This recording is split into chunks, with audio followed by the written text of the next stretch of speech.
Bonsoir, on se retrouve ce soir pour une nouvelle vidéo philo de la street. Aujourd'hui, on continue avec la lettre E et j'ai choisi le mot écologie.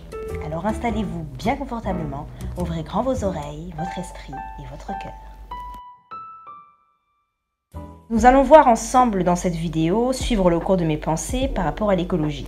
D'abord, on va constater que l'écologie est une nécessité dans le monde d'aujourd'hui. Ensuite, nous allons voir qu'il existe peut-être différentes sortes d'écologie. Enfin, nous verrons que ce combat peut être extrêmement démoralisant.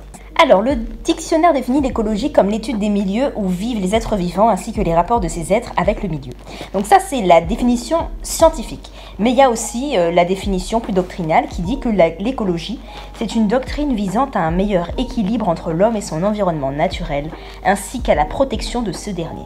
Donc, dans le sens courant du terme, c'est plutôt cette définition.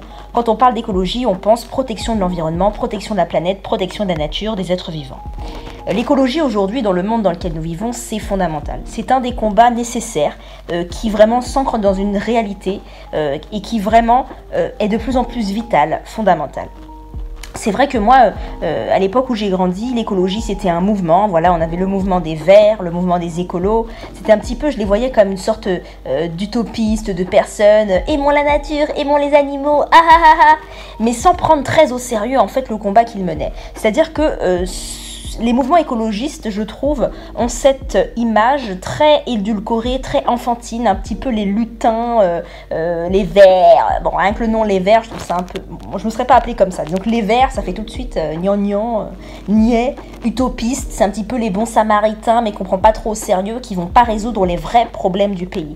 Et c'est ça le problème, c'est que pendant très longtemps, pendant des décennies, des années, on a mis l'écologie au deuxième plan, comme si ça ne faisait pas partie des premier problème d'un pays. On a toujours mis en avant le problème de l'emploi, voilà, il y a du chômage, le problème des services publics, le problème de l'immigration, le problème de la sécurité, comme des grandes thématiques importantes dans un quinquennat. Donc souvent les candidats au présidentiel luttaient vraiment en s'accrochant à ces arguments-là, mais on a mis de côté pendant des décennies l'écologie. Et aujourd'hui, on arrive à un point où en fait il est trop tard. Il est trop tard. Les scientifiques le disent, les activistes le disent, il est trop tard. Là, on a fait vraiment n'importe quoi au niveau de la planète. On n'a plus de ressources. Il va y avoir de l'immigration climatique. Il y a le réchauffement climatique. C'est une catastrophe. La manière dont on vit aujourd'hui, la manière dont on consomme aujourd'hui, c'est une hérésie. C'est-à-dire que c'est insensé de continuer ainsi. Et ce qui est incroyable, c'est que c'est une cause qui nous concerne tous. Là où toutes les autres causes ne concernent pas tout le monde. Par exemple, la cause noire concerne en premier lieu les noirs. Alors certes, des non-noirs vont peut-être devenir des alliés, mais ça concerne les Noirs qui sont victimes de racisme, d'impérialisme, de colonialisme. La cause palestinienne, ça concerne les Palestiniens. La cause lutte contre l'islamophobie, ça concerne les musulmans. La cause LGBT, ça concerne les LGBT.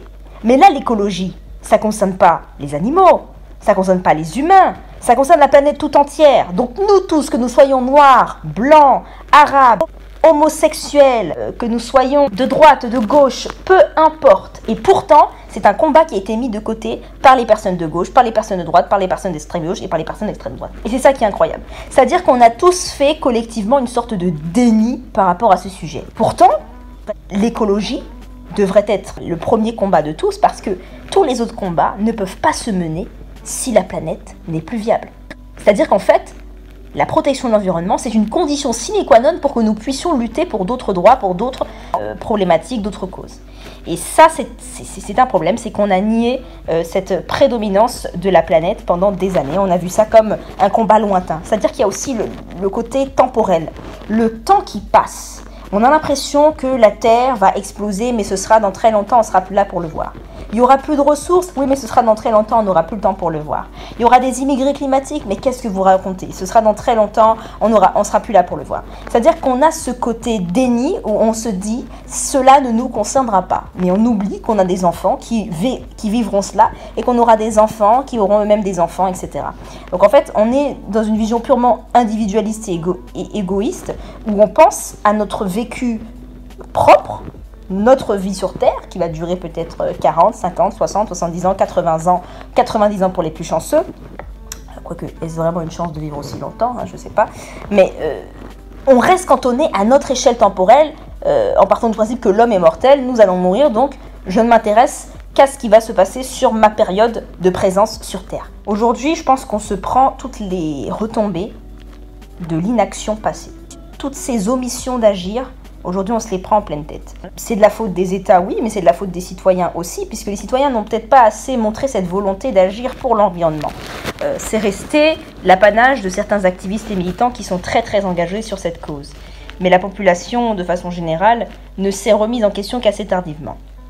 Et aujourd'hui, ma génération est très concernée sur ces questions-là et on pense vraiment à l'écologie dans notre quotidien, mais surtout pour l'avenir. C'est-à-dire qu'il y a beaucoup de gens de ma génération qui ne veulent pas d'enfants pour cette raison, parce qu'ils se disent quelle terre je laisse à mon enfant, on est déjà trop sur Terre, il y a toutes ces questions-là qui rentrent en jeu.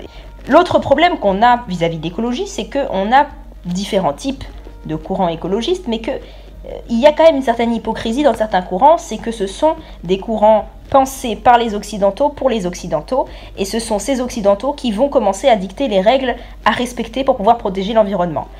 Rappelons que les Occidentaux sont notamment à l'origine de beaucoup de colonisations qui sont faites dans la violence, de pillages, d'installations opérées de façon néfaste pour l'environnement, de déchets qui sont envoyés partout dans le monde, notamment en Afrique, et qui polluent, notamment des déchets radioactifs, de grandes entreprises qui se sont élevées, mondialisées, en plein dans le capitalisme, et qui n'ont respecté aucune mesure pour le gouvernement, pour l'environnement. Et aujourd'hui, ce sont ces mêmes Occidentaux qui vont faire la leçon aux pays du tiers-monde, comme on dit soi-disant, pays en voie de développement, pour leur dire attention, ne faites pas comme ci, attention, vous faites trop d'enfants, attention, vous dépensez trop là-dessus et vos déchets d'entreprise, faites attention. C'est un petit peu marrant que ce soit les Occidentaux qui fassent la leçon à ce propos. C'est-à-dire qu'il y a un gros problème, c'est qu'on a une écologie blanche, une écologie pensée par les Blancs, une écologie pensée par les Occidentaux. Les Occidentaux viennent faire la leçon aux autres pays en leur dictant de ne pas faire les mêmes erreurs que eux ont faites.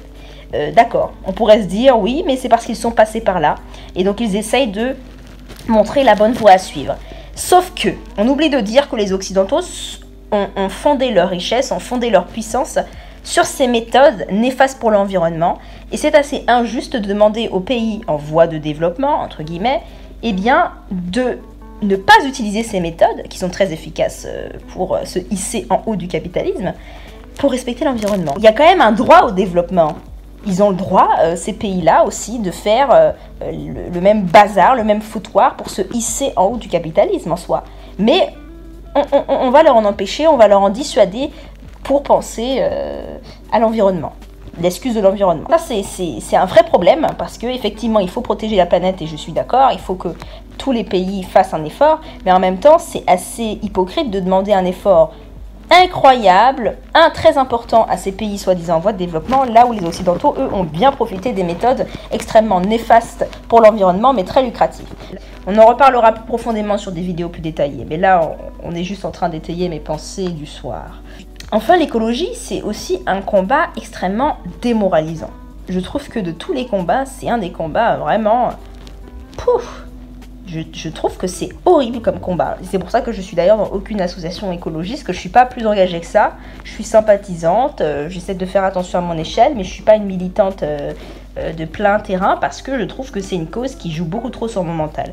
C'est un combat que je trouve démoralisant et limitant. Pourquoi limitant ? Moi, vous le savez, je suis engagée dans plusieurs causes, mais ma cause principale, c'est vraiment la cause afro-caribéenne et notamment ce qui se passe pour les Antilles. Ça, c'est ma cause principale. Bien sûr, je suis sympathisante des causes de tous les pays d'Afrique de façon générale, de toutes les causes contre l'impérialisme, le colonialisme, c'est pourquoi d'ailleurs je soutiens les Palestiniens, mais mon engagement est quand même plus poussé et plus centré sur les Antilles, la Martinique, la Guadeloupe, et de façon générale, on va dire, les territoires dits d'outre-mer, donc la Guyane, tout ça. Et le problème, c'est que ces combats-là que je mène comportent une grande notion de longévité et de long terme. Par exemple, tout ce qui est combat pour l'indépendance, ça, c'est des combats, en fait, qui se mènent sur des décennies, d'accord ? Il y a vraiment un caractère long-termiste. Or, l'écologie, c'est un combat de l'urgence, c'est-à-dire c'est un combat qui dit... Si on ne fait rien maintenant, on va mourir. En gros, c'est ça qui se passe. On va mourir, on va à la catastrophe. Et je ne peux pas combiner ces deux choses-là. En tout cas, j'ai du mal. Parce que je me dis, si je me mets dans une association écologiste et que tous les jours, on me rabâche, c'est l'urgence, on va bientôt mourir, si ça continue comme ça ne va pas aller, j'arrive pas à penser, moi, mes projets long-termistes, pour la Martinique, la Guadeloupe, etc. Donc c'est pour ça que je dis que c'est un combat limitant, c'est-à-dire que c'est un combat qui change ton rapport au temps, qui change ton rapport à l'avenir, qui compromet en fait tous tes projets. Et de la façon générale, si vous êtes carriériste, que vous entamez de très longues études, que vous visionnez une carrière extrêmement longue, vous allez avoir du mal à la concilier avec ce combat écologiste qui, lui, prêche le fait que le monde va à sa perte et qu'il ne nous reste plus beaucoup de temps. En fait, c'est ça. Je trouve que ce combat-là, il change complètement notre rapport au temps. Et il peut être extrêmement déprimant. Ce qui est déprimant, c'est de voir qu'en fait, la plupart des gens s'en foutent. C'est-à-dire qu'au quotidien, là aujourd'hui, personne ne peut dire j'ignore que la planète va mal. Tout le monde sait que la planète va mal. Alors certains, comme Trump, peuvent toujours essayer de nier et dire que c'est une fiction, mais la planète va mal. Tout le monde a cette information. Tout le monde a capté ça. Mais qu'est-ce qu'on fait pour résoudre ça? Mais rien. Mais rien du tout. C'est-à-dire on prend acte, on note, et puis on laisse en vue. Voilà. C'est comme si la planète nous envoyait un WhatsApp. Je vais très mal, et on laissait la planète en vue. On a l'information, mais en fait, on s'en bat les couilles. Voilà. Alors, au mieux, on va trier ses déchets. Au mieux, on va utiliser une brosse à dents en bambou. Super. Mais à une échelle plus grande, on n'a pas les changements. Finalement, nos changements dans notre quotidien sont plutôt anecdotiques, mais on n'a pas de grands changements, de vraies prises en question, prises en compte de ce problème. Et ça se voit dans les urnes aussi. Les écologistes font de meilleurs scores, mais ils sont toujours pas considérés comme un vrai et grand parti. Ils sont obligés de se rallier à d'autres partis. Et je me rends compte qu'en fait, la majorité des gens a choisi d'être dans le déni. C'est un déni qu'on fait tous, parce qu'on a envie de profiter de notre confort, on a envie de profiter de notre présent, qu'on a aussi beaucoup de problèmes dans notre présent, et qu'on n'a pas envie de s'inquiéter de ce problème-là qui est réel, mais qui en même temps est fictif. Parce que tant qu'on ne le sent pas de plein fouet, ça n'existe pas vraiment. C'est un oui-dire, c'est une légende qui va arriver, mais pas encore. C'est un peu comme le retour de Jésus, hein. C'est ça, c'est que... non mais... les chrétiens, ils vont me tuer. Non mais voilà, c'est bon. Ça, c'est censé arriver, mais on va pas y penser tous les jours non plus. On va pas non plus changer notre existence pour cet événement qui est censé arriver, vous voyez. Et finalement, est-ce que c'est pas aussi une bonne solution de faire ça? Moi, je me demande, est-ce qu'on n'est pas plus heureux quand on est dans le déni? Parce que l'activiste qui est à fond dans l'écologie, il pense aux conséquences H24. Il est H24 en train de péter un câble, en train de voir les gens faire n'importe quoi, ne pas prendre au sérieux ce problème. Lui, il doit être angoissé, stressé, énervé, en colère, déprimé. Est-il vraiment heureux? Profite-t-il de son existence? C'est une vraie question. Alors que celui qui ignore, celui qui est dans le déni, il vit sa vie au jour le jour et il n'y pense pas à ça. Il n'y a pas cette dose de négativité. Donc ça rejoint ma vidéo sur le burn-out militant, mais les écologistes sont très souvent touchés par le burn-out militant parce que c'est une cause vraiment... En fait, c'est une cause ingrate, l'écologie. Tu te bats pour absolument tout le monde, mais tout le monde s'en fiche. Alors, je me demande si on pourrait pas inventer une nouvelle maxime. Heureux celui qui ignore la destruction de la planète. Heureux celui qui ignore le réchauffement climatique. Heureux celui qui ignore les futurs immigrés climatiques. Mais voilà, bon, ça c'était mes réflexions sur l'écologie. Et tout ce que je voulais dire, c'est que on est dans la merde, on sait qu'on est dans la merde, mais on continue à faire notre merde. Et ça, c'est assez fort quand même. C'est un culot bien humain, ça. Être têtu, être culotté, être prétentieux. Peut-être qu'on a cette prétention de croire que finalement, ça va finir par bien se passer. Vous inquiétez pas. Sur un malentendu, ça peut marcher. Sur un malentendu, la planète peut être sauvée. Et en même temps, comment en vouloir aux gens? Parce qu'il ne s'agit pas ici de faire un effort individuel, c'est un effort collectif qui doit se passer. On peut tous faire un petit effort, c'est sûr. Mais si on est le seul à le faire, ça n'aura aucun impact. C'est ça qui est dur, c'est qu'il faut réussir à convaincre tout le monde de faire un effort. Et cet effort, on a du mal à le faire parce qu'on s'est habitué à ce mode de vie. Un mode de vie où on claque des doigts et on a un repas qui arrive par Uber Eats. Un mode de vie où on claque des doigts et on a un nouveau livre qui nous est livré par Amazon le lendemain du jour où on l'a commandé. On claque des doigts et en un clic sur notre téléphone, on peut commander une nouvelle robe Chine qui a été produite en Chine ou au Bangladesh par des enfants et dans des conditions horribles pour l'environnement. On claque des doigts et on a la lumière qui s'allume grâce aux centrales nucléaires. On claque des doigts et la planète, elle hurle.